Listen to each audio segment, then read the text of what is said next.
माननीय सभासदों, माननीय सभापति जी। वणक्कम मैडम। वणक्कम।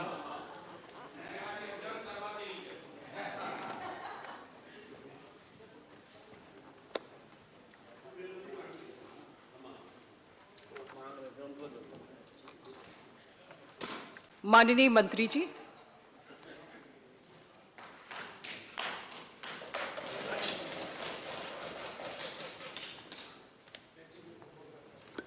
माननीय उपसभापति महोदया,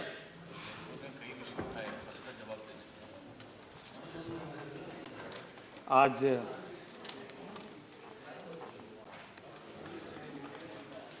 सरकार के माध्यम से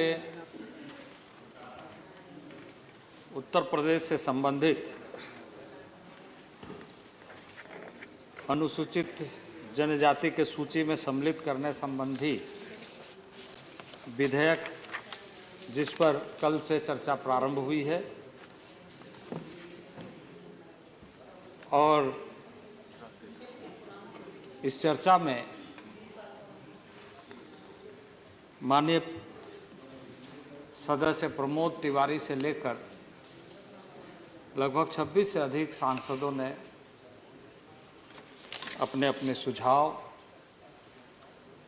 अपनी चिंता और समस्याओं को उद्धृत किया है, सदन के सामने रखा है। मैं उन सारे सदस्यों का आभारी हूं जिन्होंने इस बिल के संबंध में अपने पक्ष रखे, अपनी बातों को रखा और सदन के सामने चर्चा करते हुए कई रचनात्मक सुझाव भी आए, तो वहीं कुछ विषय इस तरह के जो आलोचना की दृष्टि से भी, पर सदन इस बात के लिए है कि हम आलोचना करें, समालोचना करें, लेकिन निष्कर्ष पर पहुंचते हुए जिन लक्ष्यों को लेकर हम यह सुनिश्चित करना चाहते हैं कि यह सदन भारत के समस्त लोगों के लिए एक लोकतांत्रिक मंदिर का, लोकतांत्रिक प्रांगण का जो आशा है वो आशा विश्वास में बना रहे। आदरणीय प्रमोद तिवारी जी ने शुरुआती दौर में जिन बातों का उल्लेख किया उसका निश्चित रूप से उसके साथ ही सदन में माननीय बहुत सारे सदस्यों ने अपने अपने विषय, जो ट्राइबल के बारे में जो कंसर्न है, जो इश्यूज है, जो उनकी चिंता है, मैंने सबको बहुत विस्तृत ढंग से सुना है। पर मैं इस संदर्भ में कुछ बातों का उल्लेख करते हुए यही कहना चाहूँगा कि अनेकों प्रश्न ऐसे हैं जो दोहराए नहीं जाते और अनेकों उत्तर भी ऐसे हैं जो बतलाए नहीं जाते।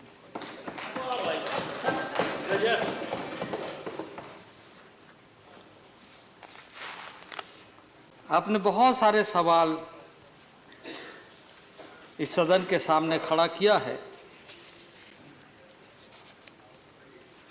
और सदन का भी, हमारा भी ध्यान आकृष्ट कराया। इस बिल से संबंधित मैं कुछ विषयों को उद्धृत करते हुए अपनी बात को प्रारंभ करना चाहता हूं कि ये कहानी 1980 के दशक से प्रारंभ हुई। 1980 में पहला पत्र इस बात को ध्यान में रखने के लिए कहा गया कि उत्तर प्रदेश में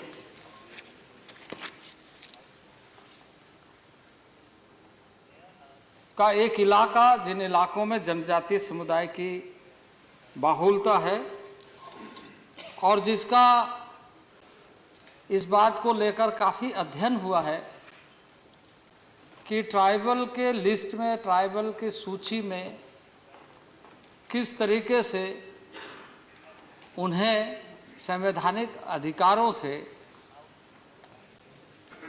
यह सुनिश्चित किया जाए कि जो मूल भावना संविधान की है उस मूल भावना के अनुरूप उस एक सुदूरवर्ती क्षेत्र में रहने वाले जनजाति समाज के लोगों को न्याय मिले।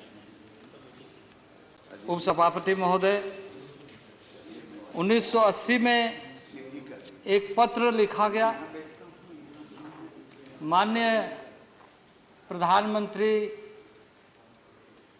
इस समय नहीं है, स्वर्गीय मैडम गांधी थी, उनका पत्र का जो उत्तर आया उसको मैंने पढ़ा, मैंने देखा कि समय आने पर इस पर विचार किया जाए।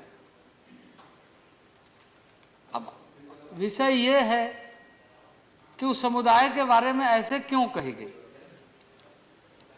क्या वो समय नहीं था कि जो संविधान की मूल भावना है उसके अनुरूप जो व्यवस्था है उसका लाभ उन तक पहुंचे और उन्हें सही तरीके से रिकॉग्निशन मिले?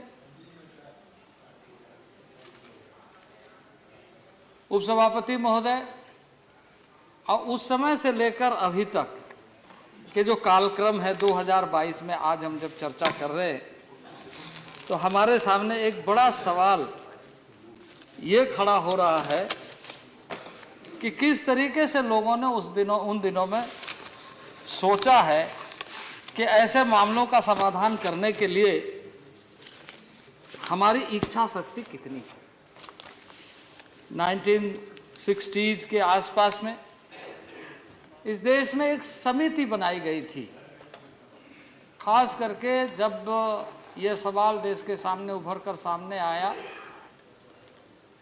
कि जो जनजातीय समाज है संवैधानिक प्रावधानों के आधार पर जिन बातों का उल्लेख किया गया है उससे कोसों दूर है और उससे अछूते रह गए।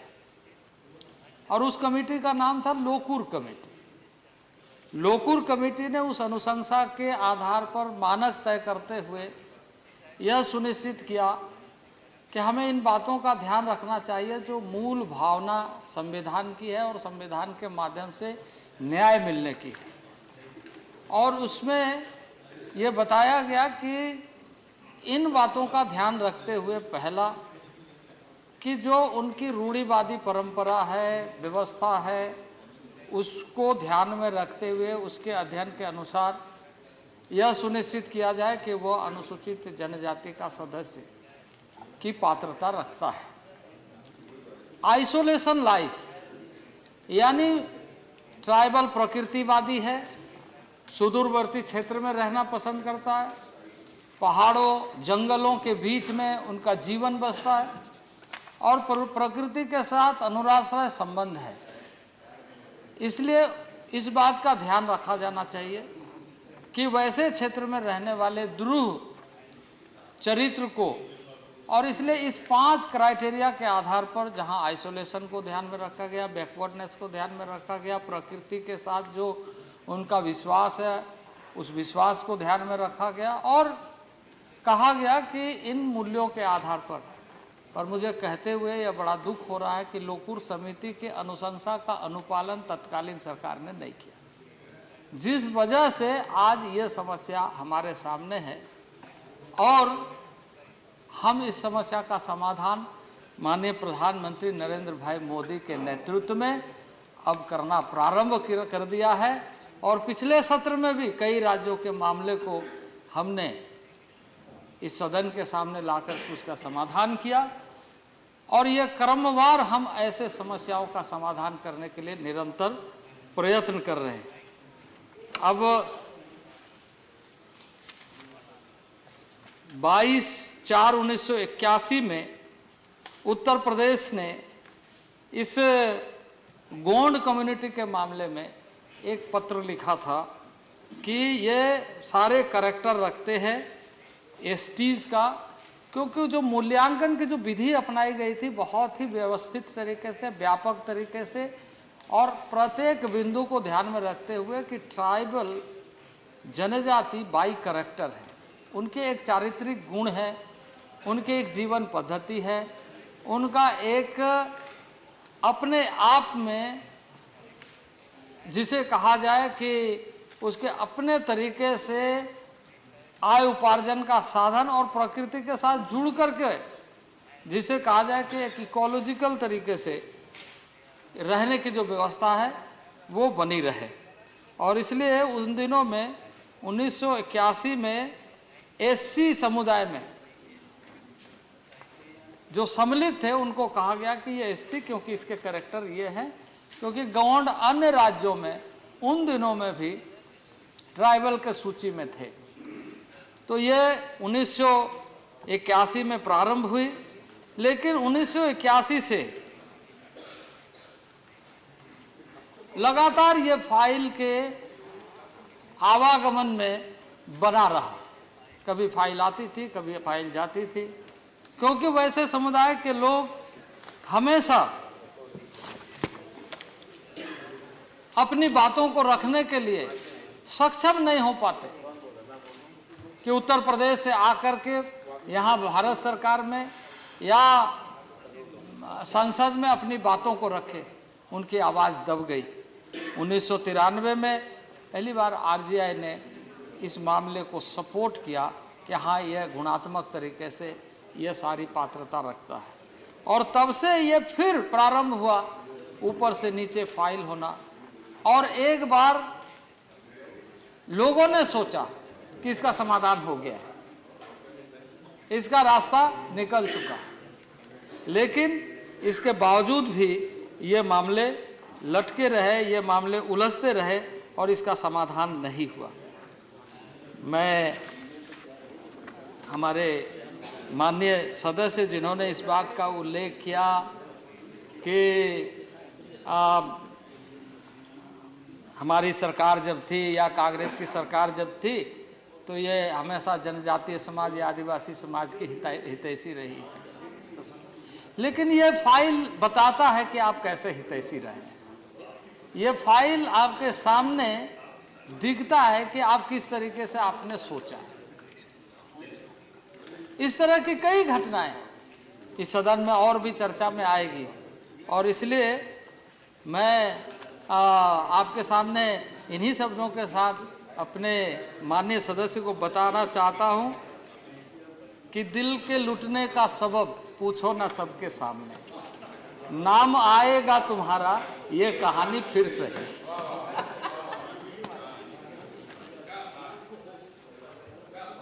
हमको किसके गम ने मारा ये कहानी फिर से ही, किसने तोड़ा दिल हमारा ये कहानी फिर से। तो लंबे अरसे तक शासन करने के बाद जनजातीय समाज के ऐसे मुद्दे ज्वलंत बने हुए, यह हमारे लिए बहुत बड़ा सवाल है। और जब हम इसका समाधान कर रहे हैं, मुझे इस बात की प्रसन्नता है कि सदन में अधिकतर सदस्यों, माननीय सदस्यों ने इसका समर्थन किया, उसके प्रति हम आभारी हैं। लेकिन आदिवासियों के लिए इतना भारी रहे, ये भी हमारे लिए दुर्भाग्य है।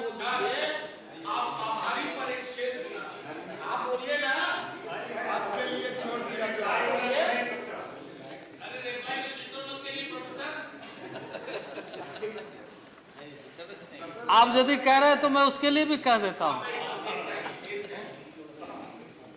कुछ तो तेरे मौसम ही मुझे रास कम आए, कुछ तो तेरे मौसम ही मुझे रास कम आए, और कुछ मेरे मिट्टी में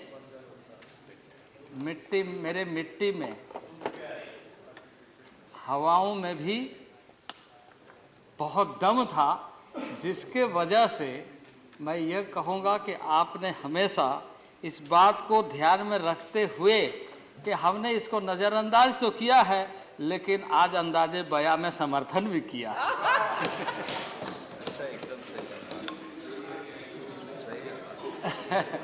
तो अध्यक्ष, उपसभापति महोदया, अब सवाल ये है कि सरकार कैसे काम करना चाहती है। सरकार किस तरीके से देखती है जनजाति समाज को आदरणीय नरेंद्र भाई मोदी के नेतृत्व में। मैं कहूँगा तो फिर लोगों को लगेगा कि ये इस तरह की बातें कह रहे हैं, पर ये एक सत्य है।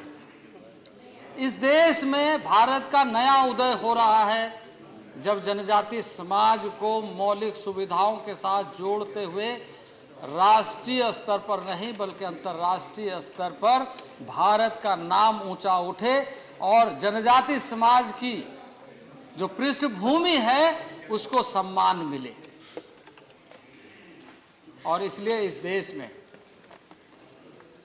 भगवान बिरसा मुंडा के जन्मदिन को कहा गया कि जनजाति समाज गौरव दिवस के रूप में।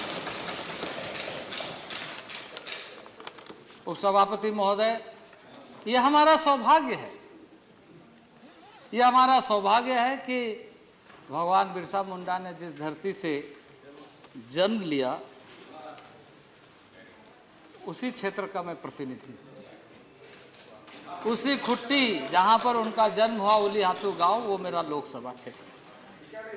और मैं माननीय प्रधानमंत्री का हृदय से आभारी हूं कि देश के स्वतंत्रता सेनानी अग्रिम पंक्ति पर लड़कर जनजातीय समाज का नेतृत्व करते हुए जल जंगल जमीन और अपनी मिट्टी के लिए जो बलिदान दिया है, और उस दिवस को जब गौरव दिवस के रूप में माननीय प्रधानमंत्री ने आह्वान किया है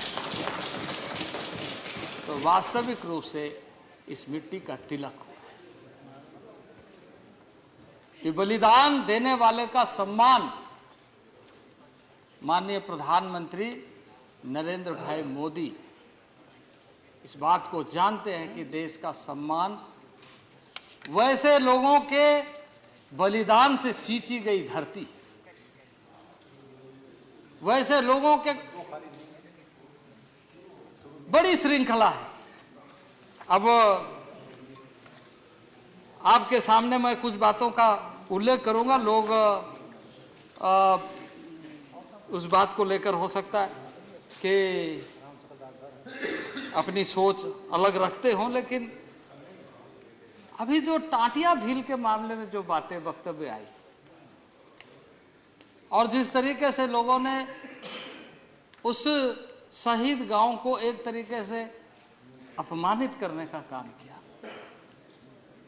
आदिवासी समाज, जनजाति समाज उन दिनों में संघर्ष करके अंग्रेजों के खिलाफ, मुगलों के खिलाफ जो लड़ाई लड़ा, वो इसलिए नहीं कि हमें आने वाले दिनों में कुछ मिलने वाला है, इसलिए कि हम स्वाभिमान के साथ जीने वाले इस देश के नागरिक हैं। स्वाभिमान के साथ, आत्मनिर्णय के साथ हमारा परिचय है, हमारी सांस्कृतिक विरासत है, हमारी परंपराएं हैं, हमारी जीवन पद्धति है और इसमें किसी तरह का छेड़छाड़ नहीं होना चाहिए। और कोई भी छेड़छाड़ होगा तो जिस शासन में, जिस काल में, चाहे वो मुगल काल में हो, चाहे वो अंग्रेज ब्रिटिश हुकूमत के समय में हो, आदिवासी लड़ाई में पीछे नहीं रहे। आदिवासी लड़ाई में कभी पीछे नहीं रहे और बढ़ चढ़ करके हिस्सा लिया, उसका उदाहरण आपके सामने है। और इसलिए आज हम सबको गर्व है और आपको खुशी होगी या जानकर कि आदिवासी गौरव दिवस में मैं इसके लिए पूरे भारत के समस्त नागरिकों का आभारी कि जो आह्वान देश ने किया, जो आह्वान माननीय प्रधानमंत्री जी ने किया, उस आह्वान का परिणाम कि देश में समस्त स्थानों पर, सभी राज्यों पर, मैंने राज्य के जो राज्य सरकारें हैं, मुख्यमंत्री को विशेष तौर से कहा कि इस दिवस का सम्मान कैसे हो, आपको चिंता करनी चाहिए। मैं उन राज्यों के राज्यपाल महोदयों से, मैं देश भर के यूनिवर्सिटी से, सभी विश्वविद्यालयों से, सभी शैक्षणिक संस्थानों से, सभी सामाजिक संस्थानों से, सभी माननीय सदस्यों से आग्रह किया कि इस देश को हम वास्तविक रूप से ये आदिवासी स्वाभिमान दिवस ही नहीं है, बल्कि देश का स्वाभिमानी दिवस है, देश का स्वाभिमान दिवस है। हम सब देशवासी को इसको सामूहिक रूप से मनाना चाहिए।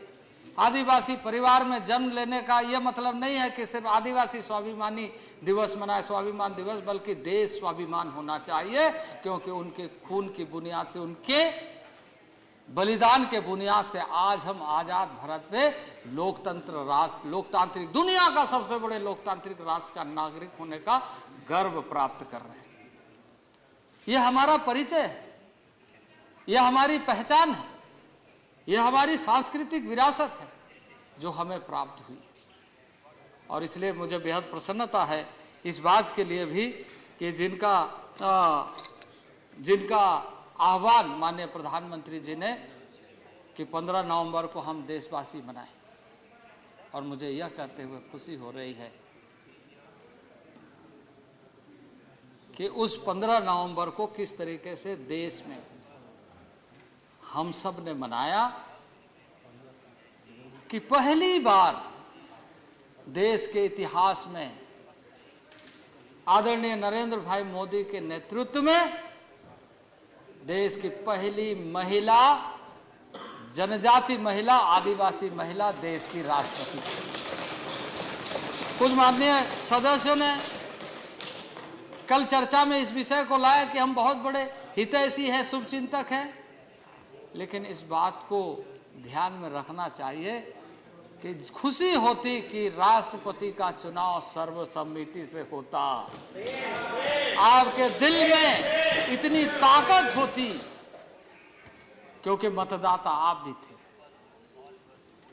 आपका हृदय का भाव उभर करके सामने आया कि आजादी के लंबे कालखंड में आदिवासियों के बारे में आपका सोच कैसा था,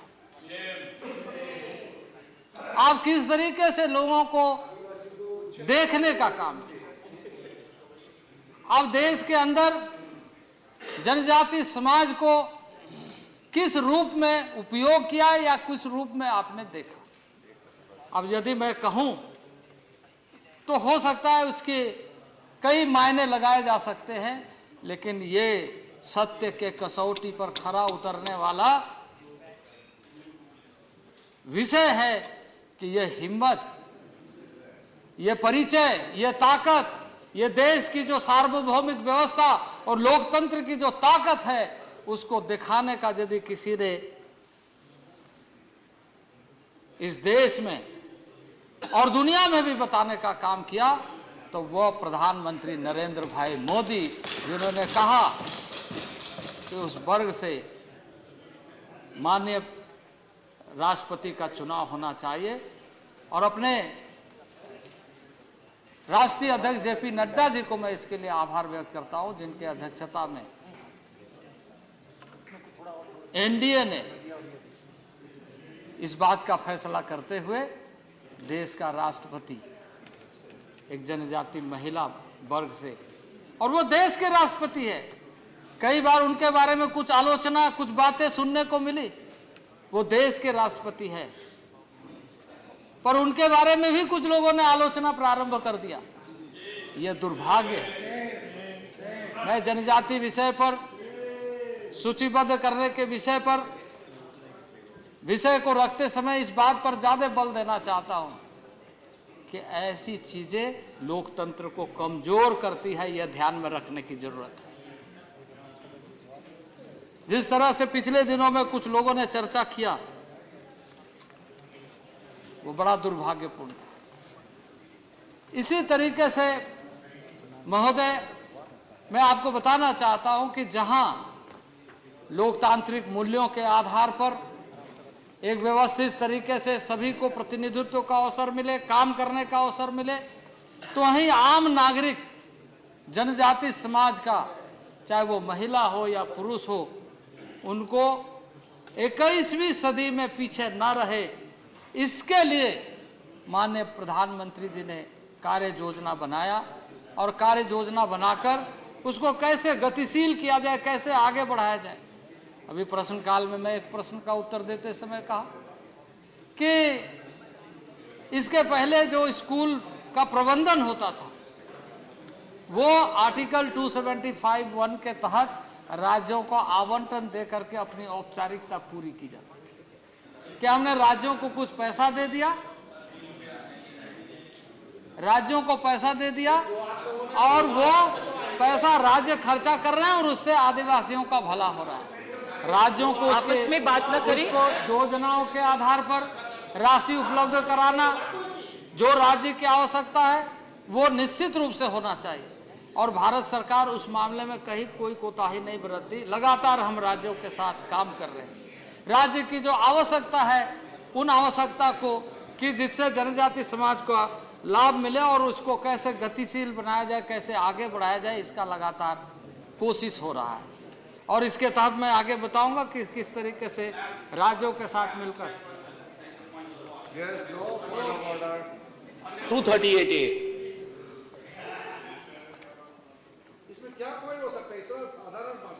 इसमें डिसऑर्डर का पॉइंट है। क्या बोल रहे हैं? Ma'am vice chairman, Ma'am Vice Chairperson, I correct myself. Thank you very much for allowing me to raise a point of order under 238A. This was one such bill which was discussed very amicably yesterday. And Honorable Minister Sahab was present throughout. Now, he had to respond on the provisions of the bill, the scope of the bill, and where the positions are very clear within the rule book of this House. You have other occasions. Please occupy the central leadership of Jharkhand and speak it there. Thank you. It's all right. I'll answer all the provisions in this bill. I'll definitely answer all the provisions. हम जरूर उसकी बात करेंगे, लेकिन मैं आपको बताना चाहता हूँ, माननीय उप सभापति महोदया, मैं आपके माध्यम से सदन को बताना चाहता हूँ और खास करके माननीय सदस्य मनोज जी को बताना चाहता हूं कि कल सदन में इस पर 26 माननीय सदस्यों ने अपने अपने वक्तव्य रखे।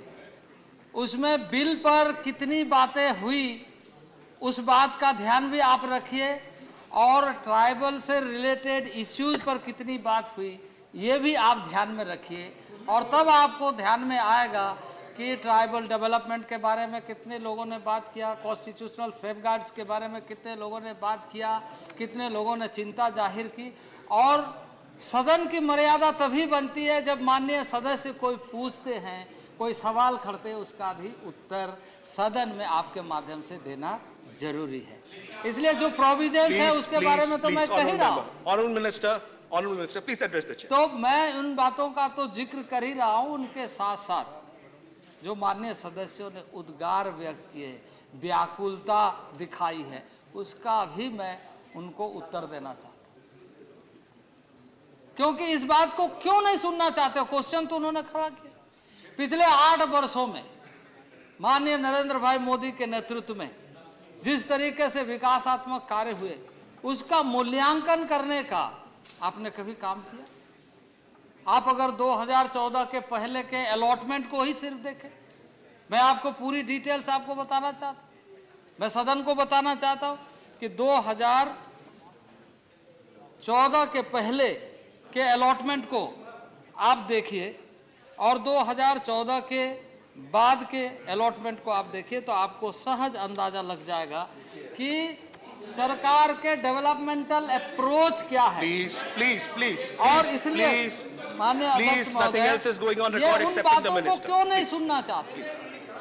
प्लीज उन बातों को क्यों नहीं सुनना चाहते जिन बातों के ऊपर में please honourable minister, please no cross talk, honourable minister, माननीय मंत्री जी।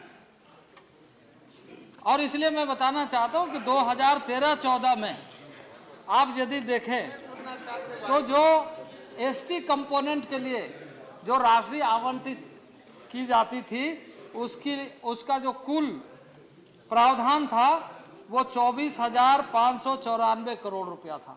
लेकिन अगर आप देखें आज के दिन में 2021-22 में तो वो लगभग 85,930 करोड़ रुपये है। तो आप इसका अंदाजा लगा सकते हैं कि अप्रोच में और डेवलपमेंट के लिए सरकार कितनी प्रतिबद्ध है।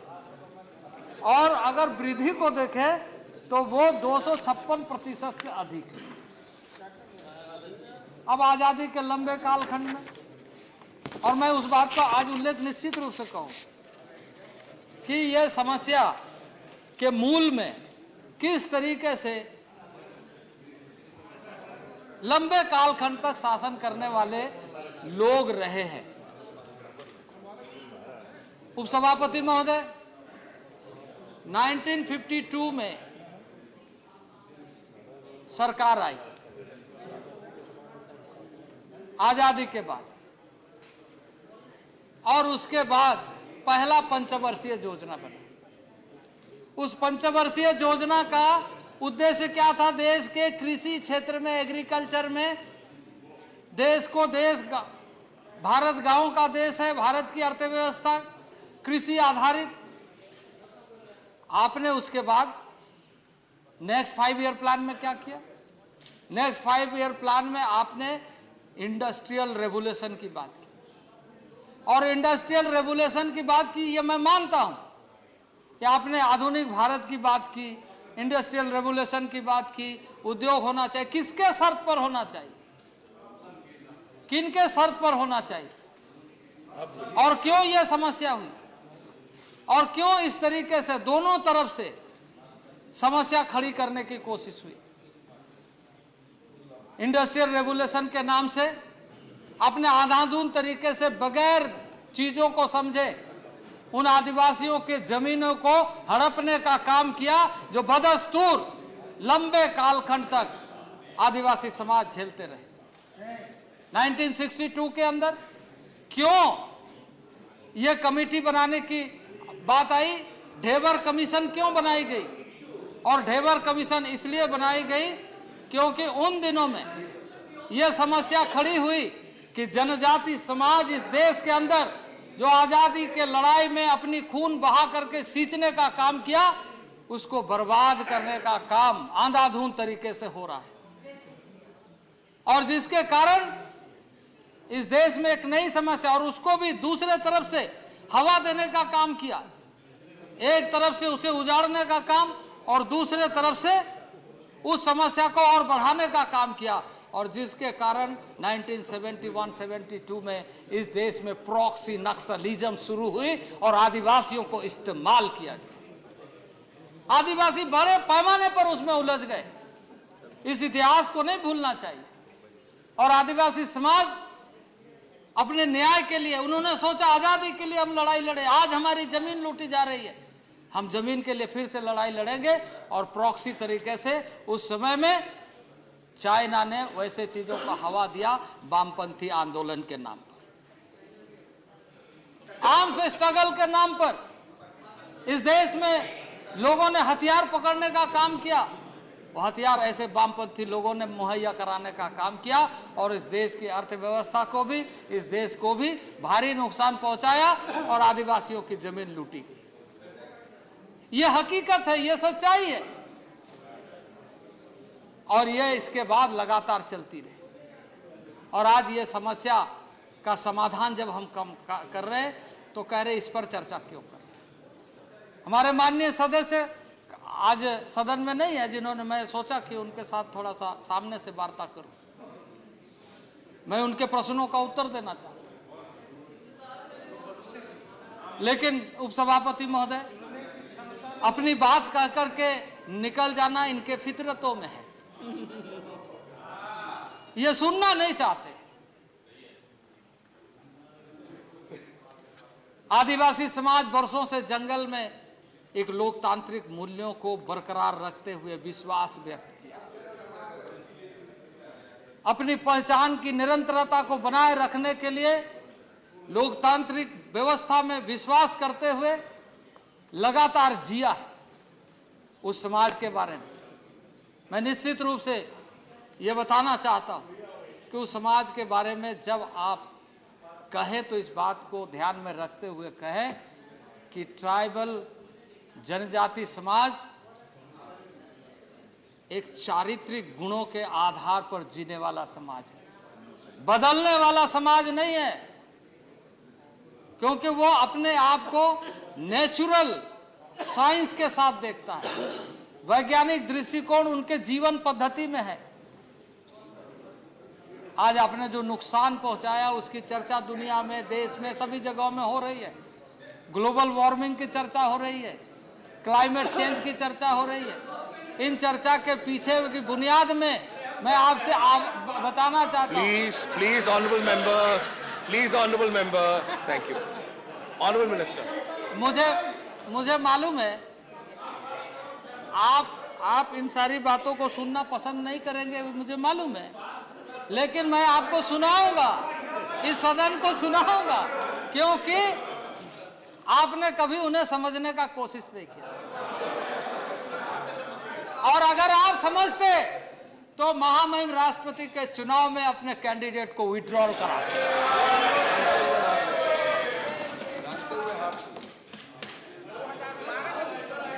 प्लीज आप अगर उनको पहचानते तो इन हरकतों से भागा। Rule number, which rule? 1 second, which rule? Further? Rule number? Rule number 267, because Please. Sir, 267. You're a senior member. Rule number? Rule number 267. 267. My point is, and then the What is the rule? What is your point? Minister is trying to influence the name of the president to influence the house. That is my point. Minister is trying to influence the house. Minister is using the name of Rashtrapati. Your point is heard. Your point is heard. We will look into it. If there is anything specific that needs to be examined, we will look into it. This is very serious matter. Absolutely. The minister is trying to I use said your again point is and noted. again the name of the Member, Rashtrapati your to point is influence noted. the No further. discussion of the house. Right. I've taken your point. Thank you. Thank you. Thank you. Thank you. अध्यक्ष महोदय, Thank you. Thank you. Thank you. Understood. Thank you. अध्यक्ष महोदय, मैं सदन में माननीय सदस्य को आपके माध्यम से बताना चाहता हूं कि ये पॉइंट ऑफ ऑर्डर किस बात के लिए रेज कर रहे हैं, किस बात के लिए रेज कर रहे हैं। ये अपने लाल कपड़ा लेकर के देश को भड़काते रहे। लाल कपड़ा देखने से कौन भड़कता है आपको पता है?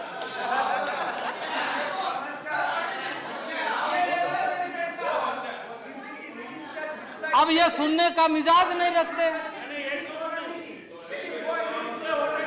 Please, Honorable Minister.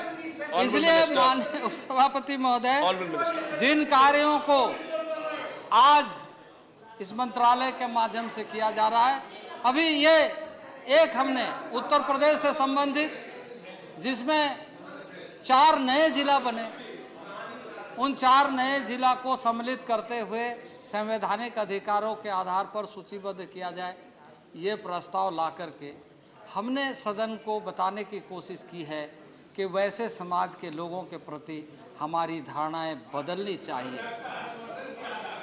जिनके बारे में आपने हमेशा से नज़रअंदाज किया है। आज हम देश में डेवलपमेंट का नया कार्य योजना लेकर आए। आदि आदर्श ग्राम योजना को आप अच्छे ढंग से अध्ययन करिए। एक मॉडल के रूप में, एक मॉडल देश के प्रधानमंत्री ने जो अविकसित क्षेत्र है, आकांक्षी जिला के नाते, एस्पिरेशनल डिस्ट्रिक्ट के नाते एक नया गवर्नेंस मॉडल दिया कि डिस्ट्रिक्ट लेवल में कैसे गवर्नेंस होना चाहिए। वहीं आदि आदर्श ग्राम योजना के माध्यम से हमने मॉडल विलेज के उन गांवों में जहां बहुत ज़्यादा गैप्स रहे, जहां तक लोग नहीं पहुंच पाए, शासन नहीं पहुंची, लोग नहीं पहुंचे, स्वास्थ्य की सुविधा नहीं पहुंची, शिक्षा की सुविधा नहीं पहुंची, पेयजल की सुविधा नहीं पहुंची, उन गांवों को चिन्हित करते हुए 35,000 गांव में हम आदि आदर्श ग्राम योजना प्रारंभ की। अब यह बात अगर वो ना सुनना चाहे तो हम क्या कर सकते हैं?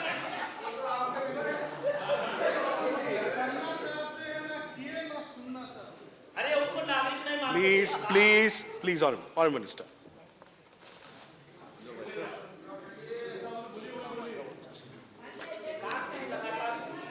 नहीं, मैं तो यही कह, आप अगर ना चाहो तो कोई बात नहीं। किसी और की चाहोगे तो मुश्किल तो होगी, हमें चाहो। तो इसलिए उपसभापति महोदय, मैं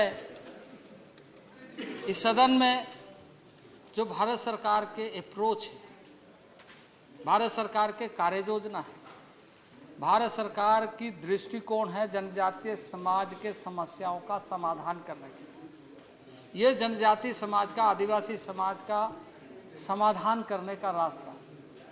और इसमें हम आज उत्तर प्रदेश के लिए हम यहाँ आए हैं, सदन में चर्चा कर रहे हैं, इसके बाद हम तमिलनाडु के लिए आएंगे, हम छत्तीसगढ़ के लिए आएंगे, हम उड़ीसा के लिए आएंगे। इस तरह की जितनी समस्याएं हैं, उन समस्याओं का समाधान करने के लिए माननीय प्रधानमंत्री नरेंद्र भाई मोदी की सरकार प्रतिबद्ध है।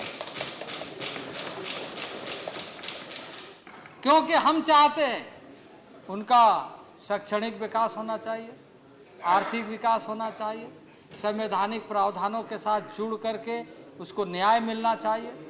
और इसलिए जो कानून है, आज लगातार कोशिश हो रहा है, राज्यों के साथ संवाद हो रहा है कि पेशा का इम्प्लीमेंटेशन अच्छे ढंग से करें, जो अनुसूचित क्षेत्र है उसका प्रबंधन अच्छा से करें।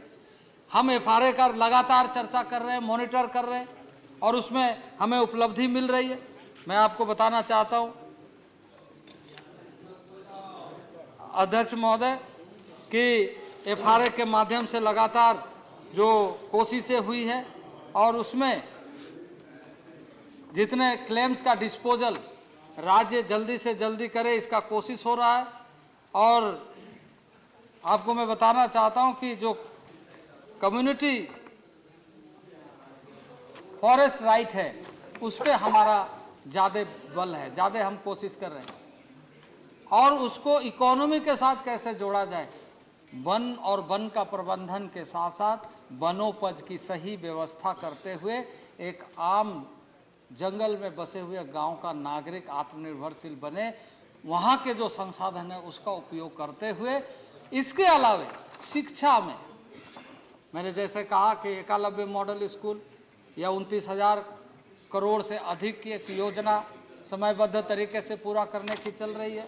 आदि आदर्श ग्राम योजना के माध्यम से मॉडल विलेज बनाने की कार्य योजना चल रही है। तो वहीं ट्राइफेड के माध्यम से हम उनके उपज को अंतर्राष्ट्रीय बाजार तक पहुंचाए, इसका कोशिश चल रहा है। लेकिन कुछ लोग औपचारिकता के साथ सिर्फ अपनी बातों को कह करके मुक्त होना चाहते। अध्यक्ष महोदय, उपसभापति महोदय, समय बदल रहा है। आप अगर सदन में इस तरह की चर्चा को गंभीरता से नहीं लेंगे, इस तरह की चर्चा के ऊपर में यदि आपका ध्यान नहीं होगा और आप चाहेंगे कि किसी भी तरीके से समय बीत जाए, तो आप देश का समय को इस तरीके से नष्ट करने का अधिकार किसी ने नहीं दिया है। क्योंकि देश का समय देश के जनता का समय है। और इस सदन में मैं इस बात के लिए निश्चित रूप से कहूँगा कि आज भारत सरकार आदरणीय नरेंद्र भाई मोदी के नेतृत्व में हम प्रतिबद्ध है, और उसका परिणाम भी आपको देखने को मिल रहा है। आज आप देखिए गवर्नेंस का क्या मॉडल है। गवर्नेंस का मॉडल आप देखिए कि देश का एक नया इतिहास बनने जा रहा है, बन गया है कि गुजरात में 7वीं बार भारतीय जनता पार्टी के नेतृत्व में सरकार बनी।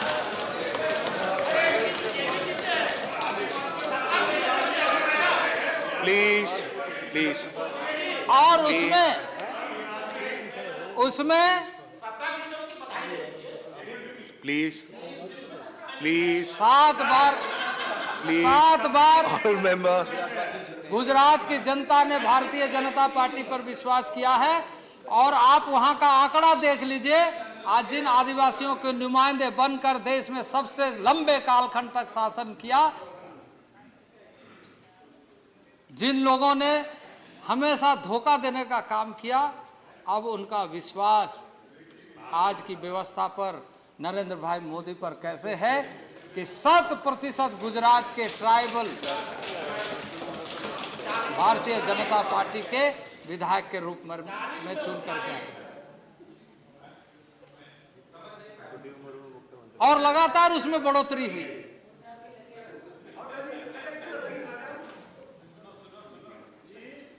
आज उपसभापति महोदय, मैं आपके सामने यही कहना चाहता हूं कि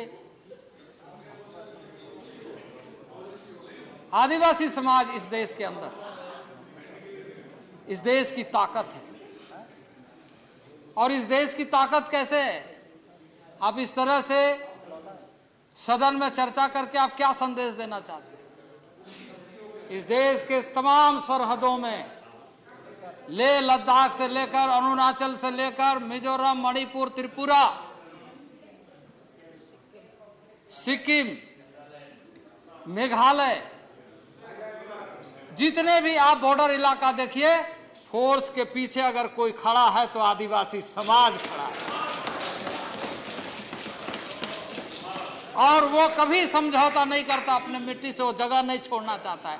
आदिवासी क्यों अपना जगह नहीं छोड़ता है? क्योंकि उसको अपने मिट्टी से प्यार है।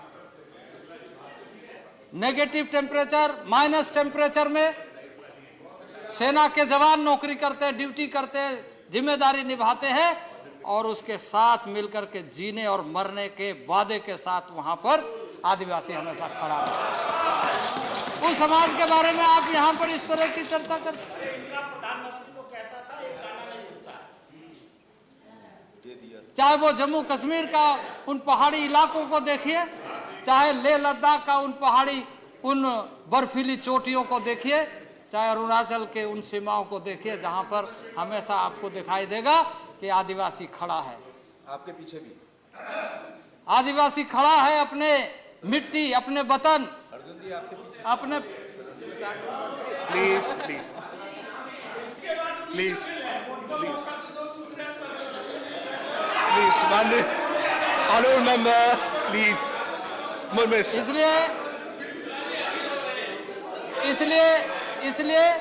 इसलिए मैं आपको बताना चाहता हूं कि थोड़ा Please, आप order in the समझने house. का Order in the प्रयत्न house, please. करिए, आप कोशिश ऑर्डर इन करिए द हाउस, साइलेंस साइलेंस। इस तरह की बातों को कह करके, और मान लीजिए कि हमसे गलती हुई है, मान लीजिए कि हमसे गलती हुई है, प्रायश्चित करिए। No cross talk, no cross talk. माननीय मंत्री जी, एड्रेस अपनी गलती को Please. मान लीजिए। माननीय मंत्री जी, माननीय उपसभापति महोदय, मैं यही कहूंगा अपने मित्रों से, माननीय सदस्यों से कि अपनी गलती को मान लीजिए और आदिवासियों को जान लीजिए।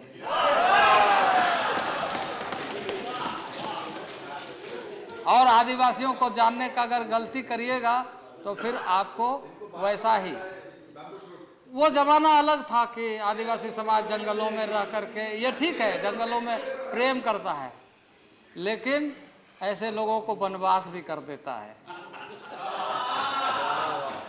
और वो वनवास आपको समझ में आ रहा है कि कैसे लोग। ऑनरेबल मिनिस्टर, तो ये मैं निश्चित रूप से कहूँगा कि सदन में ये जो प्रस्ताव आया है उत्तर प्रदेश से संबंधित, ये उत्तर प्रदेश से संबंधित जिसके अंदर 1980 से लोग संघर्ष करते रहे, समस्याओं से उलझते रहे, जिसका समाधान नहीं हुआ।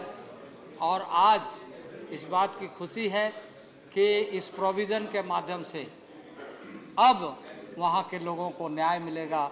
मोदी जी की कल्पना, माननीय प्रधानमंत्री जी की कल्पना है कि इस देश के समस्त लोगों को न्याय मिलना चाहिए, क्योंकि लोकतांत्रिक मूल्यों के आधार पर देश को हम सब ने आत्मसात किया है। और इसलिए मैं आग्रह करूंगा कि इस विधेयक को सर्वसम्मति से इस प्रस्ताव को स्वीकार किया जाए। बहुत बहुत थैंक धन्यवाद। You honourable minister.